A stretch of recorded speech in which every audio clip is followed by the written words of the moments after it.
আসসালামু আলাইকুম everyone, welcome back to my channel Manha কিচেনে। আমি মানহা। আপনারা সবাই কেমন আছেন? আশা করি আল্লাহর রহমতে সবাই অনেক অনেক ভালো আছেন। আজকে কেকটা কিন্তু অনেক সুন্দর, খুবই কালারফুল আর নীল কালার আমার অনেক পছন্দ।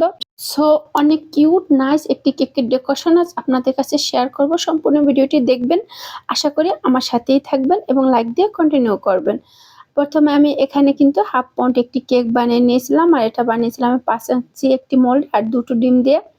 কেকটা স্পঞ্জ কেকটা আমি আগেই বানিয়ে রেখেছিলাম, রিফাইন্ড পাউডারে ঠান্ডা হতে দিয়েছিলাম। তারপরে কেকের লেয়ারটা আমি 3 লেয়ারে কেটে নিলাম।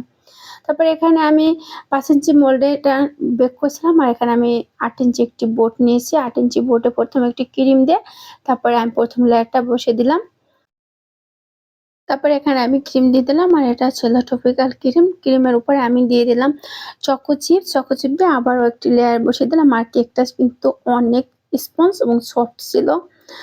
ইভেন এরকম সফট কেকের অনেক রেসিপি কিন্তু আমার চ্যানেলে অলরেডি দেওয়া আছে, চাইলে আপনারা দেখে নিতে পারেন।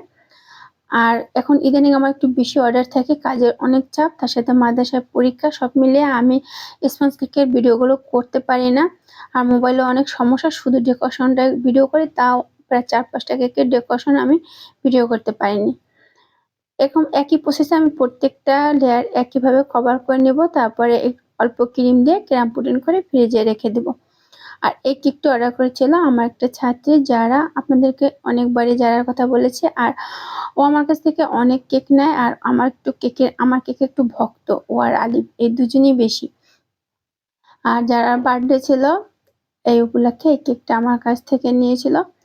ওরা হাফ পাউন্ড একটি কেক অর্ডার দিয়েছিল, আর আমি আগে থেকে বলি যে হাফ পাউন্ড কেক কিন্তু আমি যখনই বানাই আমার 1 পাউন্ড হয়ে যায়। আমরা কিন্তু যারা হোম ডেলিভারি দিয়ে আমরা কখনো মেপে করি না।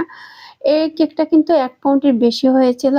আমি যখন হাফ পাউন্ড বানাই তখন 1 পাউন্ড হয়ে যায়, আর 1 পাউন্ড বানালে 2 পাউন্ড হয়ে যায়। সো এটাই বৈশিষ্ট্য হলো আমাদের হোম ডেলিভারি দেওয়ার। আমরা কখনোই বেকারিদের মতন কেটে মানে একদম মাপে মাপে কিন্তু কেক বানাই না। সো আরেকটা জিনিস হলো আমাদের ক্রিমটা অনেক বেশি ইয়ামি থাকে।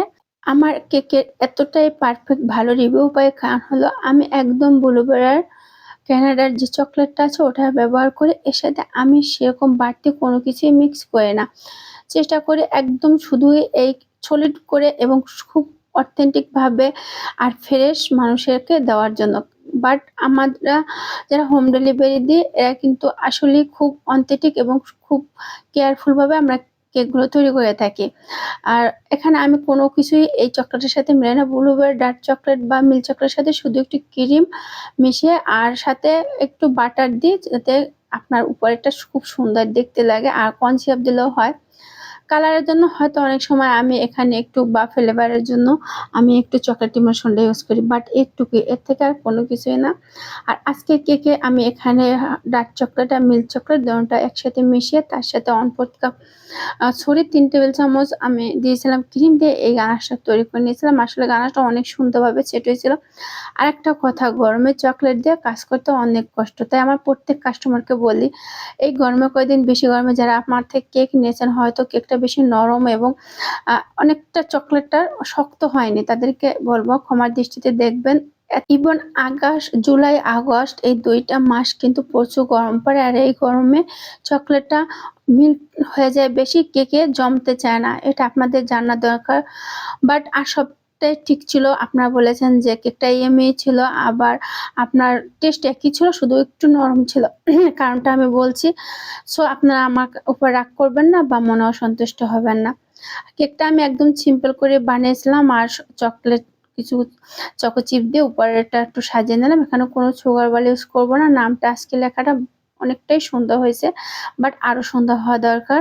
সো মাশাআল্লাহ, আলহামদুলিল্লাহ, আল্লাহর রহমতে কেকটা কমপ্লিট করতে পেরেছি। আর খুব সুন্দর ছিল। এটা 1 পাউন্ডের ওজনের বেশি হয়ে গেছিল। সবাই ভালো থাকবেন, সুস্থ থাকবেন। আল্লাহ হাফেজ।